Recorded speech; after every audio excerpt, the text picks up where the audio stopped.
the more I think about Michael Saylor as this spokesperson for Bitcoin, I realize how things have shifted since 2021. In 2021, the characters, the talking heads that people kind of gave a shit about were YouTubers, you know, like Ben Armstrong. This is a little embarrassing, actually, to see all this. This is where the piano shell stuff for the private gigs we do. Anyway, Ben Armstrong. God, who else? Really, when you think about 2020, I guess Raoul Paul was there, shilling meme coins and then denying shilling meme coins. But anyway, move forward, we don't really have Ben Armstrong. We kind of have everyone underneath him that kind of rode those coattails of his. They're bigger channels, but they're not the talking heads. When I mean talking heads, I mean like CNBC and all these, you know, for the boomers that are nodding their heads to these, oh, well, look at this, they're talking about Bitcoin on this news program. Those people have changed. And now we have Michael Saylor, almost on the daily, Samson Mao, almost on the daily, Tom Lee, almost on the daily. And I'd even throw Anthony Pompliano in there. I like Anthony Pompliano, but make no mistake, he was a big FTX affiliate link guy. And now, if it was me back in 2021 and I had my whole community demolished by an affiliate link for FTX, I think I would disappear. I think I would disappear. Oh, she's getting, lower that a bit there. I would just feel too bad, like leading these lambs to slaughter. And, you know, he's back, and that's, I like him. I like Anthony Pompliano. I think he has a lot of good content with good creators too. But those are our new talking heads. And make no mistake, they're no different than Ben Armstrong in 2021. The only difference is they have more at stake. So, you know, Ben Armstrong was a salesman and a spokesperson for Bitcoin, but he was more of a salesman, like sponsored videos about shit coins and meme coins. You know, he millions of dollars made on it. It was very lucrative. I assume, I obviously don't know the inner workings of it, and he is affiliate link junkie for sure. And now these salesmen, like the MicroStrategies, the Michael Saylors, Samson Maos, the Tom Lees, the Anthony Pomplianos, they're all VCs in these companies. Let's flip her over here. A little salt on her.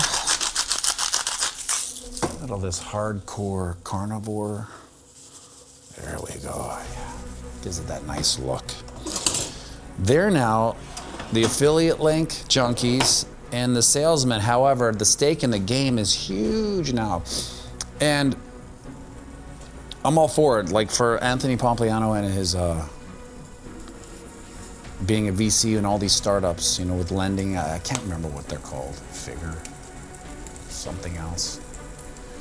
I hope they go well, you know, and everything's a risk. And I know it's to me, it's like a legitimate business is better than an affiliate link for an exchange that kind of will rape the users as they move forward.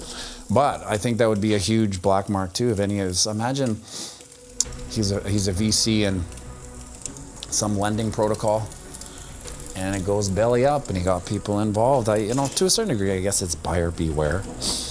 But it's interesting how these new talking heads are so big. It makes me wonder what 2028 is going to be like, because everyone gets a little bit bigger. The whole network, the whole Bitcoinosphere gets a little more sophisticated and bigger. So will we have guys that are more powerful than Michael Saylor? I don't think we're going to see Samson Mao and Tom Lee. I think their character in this simulation of the bull run will run its course. And of course, it may be financial. So for instance, if whoever has the big Ethereum thing that he was shilling, I think it was it Tom Lee? I mean, if Ethereum goes to shit, his name goes to shit. Same with Michael Saylor. If Bitcoin goes down to, 40, which I think it might in the winter. I mean, it'll be hard to come back because he's bigger now. Like when the last bear market in 2021, when Michael Saylor when strategy went to shit, no one really cared. They thought he was like a kamikaze. Like, what the hell is this guy doing? This guy's crazy. And then of course, you know, it shoots up parabolically and he's not so crazy anymore. People jump on board because retail gets in late and all of a sudden the price starts going down. People get pissed off. And we're gonna have that same, oh, she's looking good. She's looking juicy and I get that black crust going. What I like to do also is I like to put a little salt on the cutting board. And when I sit it on it, it kind of absorbs the salt from the bottom. But now MicroStrategy will eventually go up again and he's gonna be tested. And it goes back to my theory that when the big money comes in, when I'm talking Uncle Finkelsteinberg comes in, and he takes, they're not here to get a piece, they're here to get it all. So it's ruthless, and we're talking about top level financial engineering that is sinister. You know, they don't want Michael Saylor's not in the club. So he poses a risk, so they will pull out all stops in order to get him out. Now I think he'll survive unless he's made an offer he can't refuse.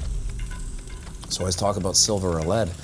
You know, at this point, there's not a lot of silver they can offer him to change his mind.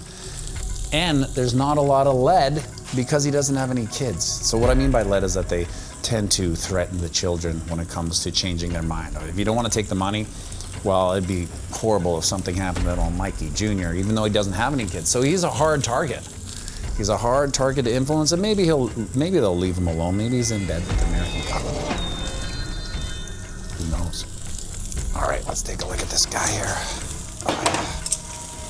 There we go. Sweet Mother Mary of God. There we go.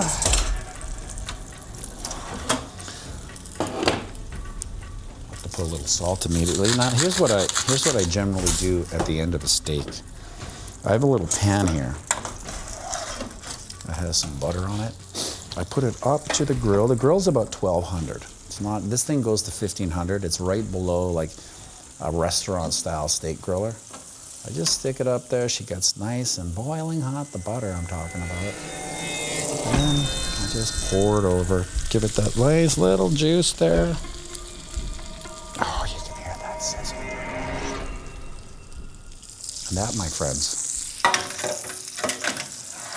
is how I eat lunch every goddamn day.